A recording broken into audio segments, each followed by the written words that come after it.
देखिए कंजक्शन संयोजक अव्यय, हमने इसके 2 से 3 क्लास जो पहले पढ़ाया उसमें क्या है कि कंजक्शन जिसका हिंदी संयोजक अव्यय होता है, इसमें हम पढ़ाए थे कि what is the definition of conjunction, conjunction की परिभाषा क्या है। तो हमने कंजक्शन की परिभाषा को आपको बताया था या दिखाया था कि word that joins words phrases और सेंटेंसेस इज कॉल्ड कंजक्शन। क्या कहा कि word that joins words phrases और sentences is called a conjunction. जब कंजक्शन की परिभाषा को हम लोग देख लेते हैं तो इसका हिंदी डिफिनेशन को भी देख लें तो उपयुक्त परिभाषाओं से स्पष्ट होता है कि शब्दों शब्द समूह वाक्यांश या वाक्यों को जोड़ने वाले शब्द को कंजक्शन कहते हैं। इसके बाद हम लोग देखें कि how many kinds of conjunction.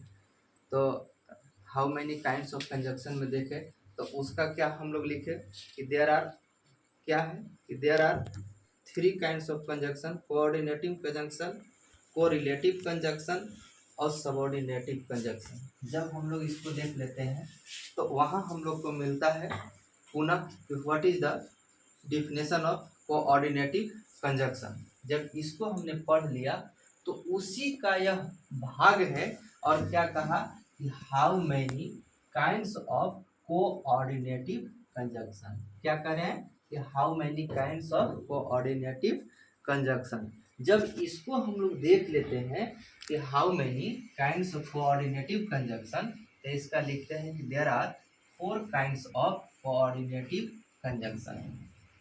पहला जो है इसका भी भाग 4 गो होता है, यानी पहला जो है कम्युलेटिव या कैपुलेटिव conjunction.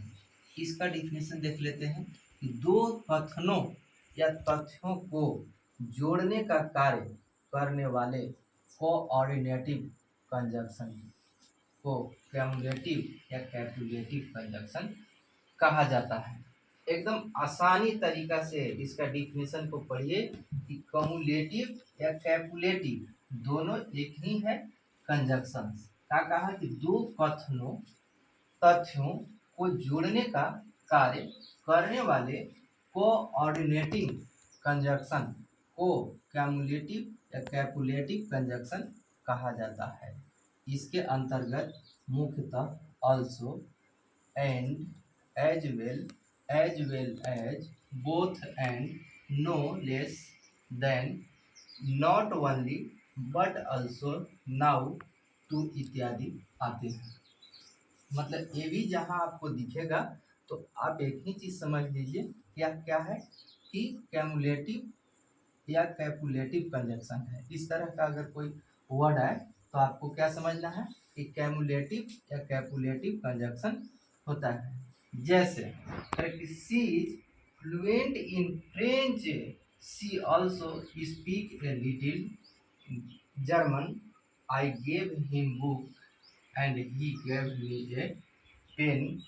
Harry went to the river and his brother went as well. He as well as his brother is guilty.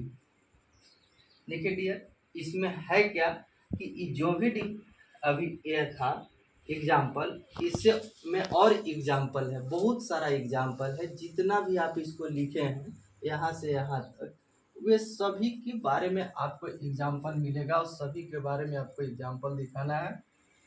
लेकिन समय और स्पेस कम होने के कारण यूज ऑफ सम कैपुलेटिव कंजक्शन का कि ऑल्सो भी जिसका प्रयोग दूसरे क्लाउज के मध्य में होता है के बाद पहले क्लाउज में आए ऑब्जेक्ट को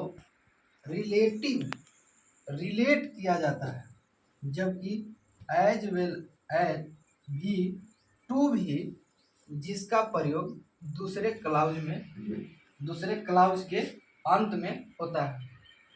तो इस तरह से देखिए आपको प्रयोग जो दिखाया गया है ये जितने भी हैं आपको एग्जाम्पल दिखाया गया उसका एक सारांश के रूप में यहाँ दिखाया जा रहा है कि ये भी किसी न किसी रूप में आने को तैयार है। इसके बाद जो आपकी पढ़ाई होगी इसमें जो है कि इसका जो पढ़ाए थे कि there are 4 kinds of coordinating conjunction, इसका दूसरा भाग को हम पढ़ाएंगे, और दूसरा भाग को पढ़ाएंगे, तीसरा को पढ़ाएंगे, चौथा को पढ़ाएंगे, तब आपको कुछ इसके अंदर अंडरस्टैंडिंग का भाव समझ में आएगा। तो अब हम नेक्स्ट क्लास में आपको इसके दूसरा पार्ट को दिखाएंगे कि क्या है। आज के लिए इतना ही। थैंक्स।